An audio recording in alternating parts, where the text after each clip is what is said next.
Arch Linux has been a wondrous journey into the world of open source and freedom.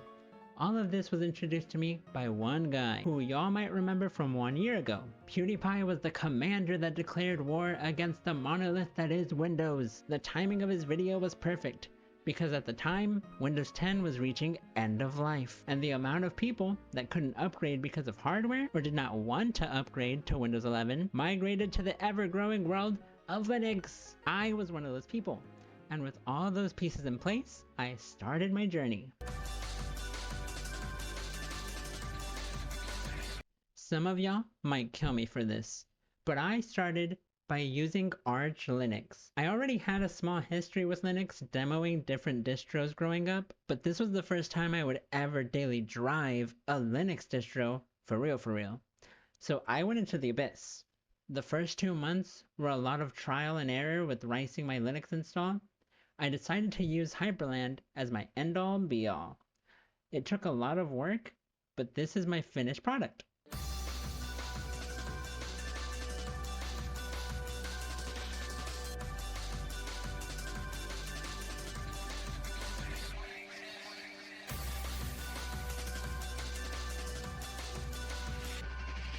I got a lot of errors and bugs because I wasn't careful with it, or stuff like my lock screen would just decide to stop working. But now, I have no issues! Now that I'm done ricing, and I've been daily driving Arch for insert fast fetch here. So for school, I actually found it about half easy. For normal note-taking classes and browser-based stuff, nothing really changed. I did my notes in Notion, I did my quizzes and exams on Zen Browser with no issues. For programming projects, on the other hand, I found it to be really difficult. For one class in particular, databases and SQL, I had a hard time trying to install the programs in order to run my SQL stuff for class. For my other class, which was C++, was actually amazing because I got to use NeoVim and I got to play around and make terminal apps, which was really nice. And now I'm a NeoVim Pro. So your use may vary depending on what classes you take. Make sure to learn how to set up stuff before you truly need it for a class, because I didn't do that and kind of fucked me over a little bit. But I passed my classes. I'm good. For the SQL, it could have been my own stupidity. So please let me know in the comments if it was actually easier than I thought it was. But now, on to video editing.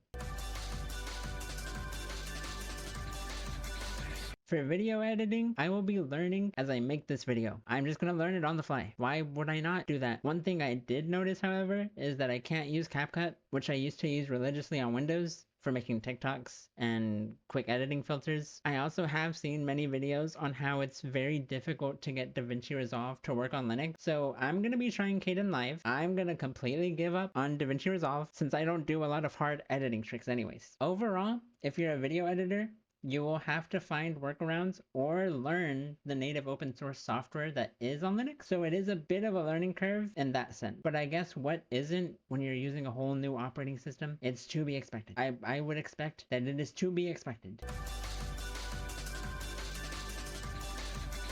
Gaming has been amazing, on the other hand. There are obvious downsides, which to be fair is only the fault of the developers and not Linux, because why do we have kernel level anti-cheats to begin with? But luckily, for those of y'all that play Rocket League works on Linux now, at least I've heard. I haven't tested it. I am not a Rocket League player. I'm still waiting for Fortnite to come over. But now that Rocket League is here, Fortnite should hopefully be next. So overall though, I've been able to play every game that I ever wanted without problems. Basically everything runs through Steam, with or without Proton, depending on if it has a native version or not. If you're like me and like to look for the one piece, for the most part, everything is the same. You get the same Windows EXEs and just add them to Steam this time as a non-Steam game, and make sure to use one of the many Proton compatibility layers. I personally used to use Hotfix for most of them, but then I switched my kernel over to CatchyOS on Arch Linux, so now I just use the CatchyOS Proton version on all of my games. And everything works really good. Everything works even faster than before. I love it. I love that I can just switch my kernel. Why is that not a thing on Windows? Like if someone made a faster version, a faster kernel of Windows, and I could just switch my kernel over to that faster version, why is that not a thing? I'm glad that I can do that here. I love that. Another game that didn't give me trouble, but had a bit of a learning curve was WoW. Everyone does it a bit different depending on their method, but since I like all my games in Steam, I put the Battle.net installer in Steam, used Proton, and then I just installed it that way.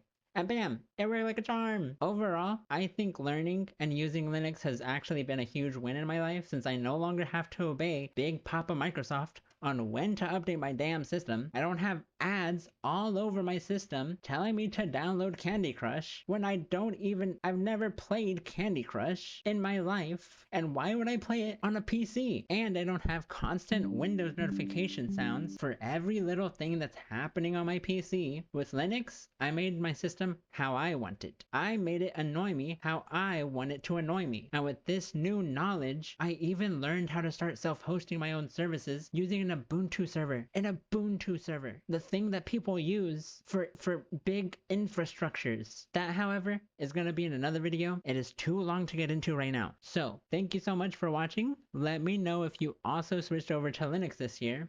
And if you did, what distro are you using?